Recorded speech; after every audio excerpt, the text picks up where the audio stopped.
Ahoy mateys, and welcome to another top 5 board gaming video. Today's topic is all about nautical games. This is a fascinating theme in the board game realm because at least the ones that I'm aware of share a lot of things that are in common. You see a lot of piracy themed games, a lot of ship to ship combat, and just sort of things that exemplify the lawlessness of international waters, which is a really intriguing idea, and it's something that game developers have used much to their advantage to create some really fascinating things.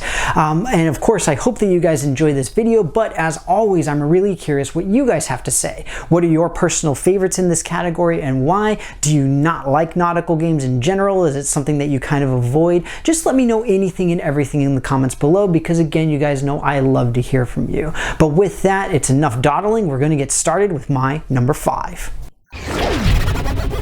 At number 5, I've got Aqua Sphere. This is a fascinating thematic cross because the idea is that you are in an underwater laboratory doing research, trying to find new resources, utilizing robots to do so, trying to find new materials, and at the same time you're being attacked by octopi who are trying to stop your precious research.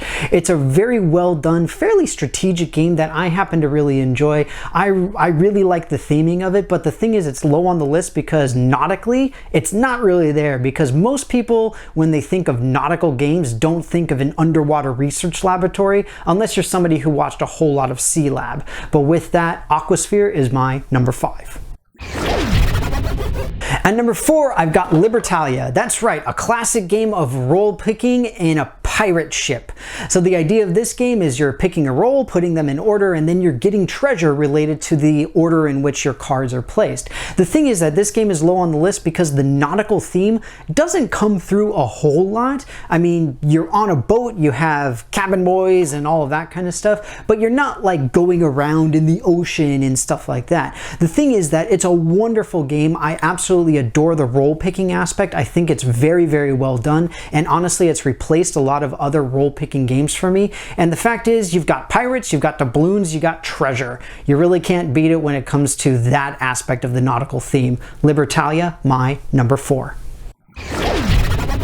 At number 3, I've got Jamaica. Thematically, this fits in quite nicely because the idea is that you are taking a boat and just racing around the island of Jamaica. That's the entire point. At the same time, you are trying to collect as much gold as possible. Whether that means you're going to be hopping off and grabbing some buried treasure, trying to take it from your opponents, or whatever other means you can do. It's a really fun strategic game. It's actually surprisingly simple to play, and it just is a wonderfully fun game to play with a bunch of people. So with all that, Jamaica is my number 3.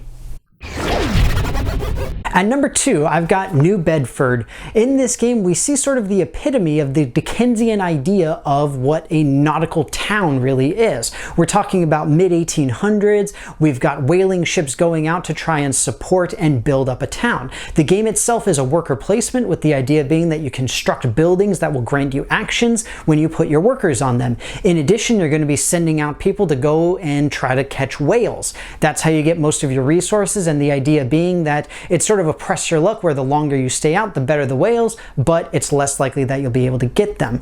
Again, when you think of nautical, you think of the salt air, you think of all of the seamen trying to go back and get the fish and the whales and all that kind of thing to support their families and all that kind of thing. This game really captures that sort of energy and that essence in a very nice package. It's a solid worker placement game. It really reminds me of Kalis, and on top of that, it has a wonderful solo mode where you've got different captains that behave in relatively specific ways, so you've got different personalities that you're essentially going up against as AI opponents. It's a great little game overall. New Bedford, my number 2.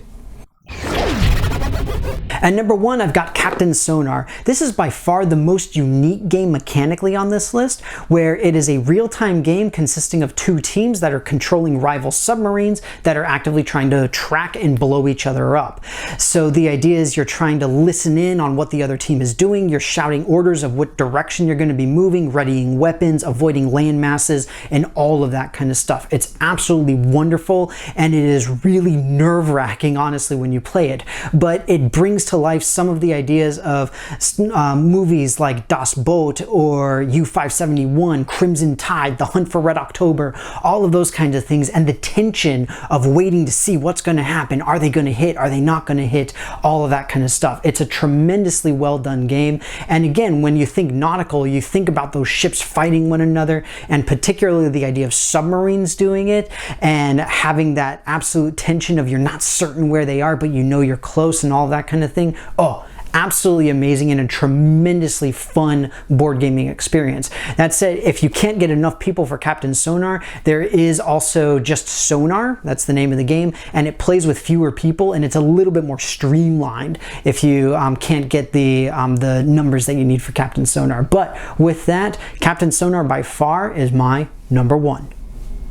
Well, everybody, that's going to be it for me. I hope that you enjoyed this video on my top 5 favorite nautical games. Like I said, it's kind of an interesting category because you do see a lot of the same type of mechanics or ideas going on with like the piracy and the ships and the combat and all that kind of stuff. And so one thing I'm particularly curious about is what your guys' favorite games in this theme are. What other kinds of mechanics do you see? What other things do you like? Do you count things like Space Navy as nautical games? You know, stuff like that. I'm really curious what you all have to say as always. But with that, thank you so very much for watching the video. I hope you enjoyed it. As always, if you haven't done so already, please take a look at my various social media pages and also my Patreon page, where you can interact with myself and my channel in a whole bunch of really cool ways. But with that, thank you very much again for watching, and I will see you next time.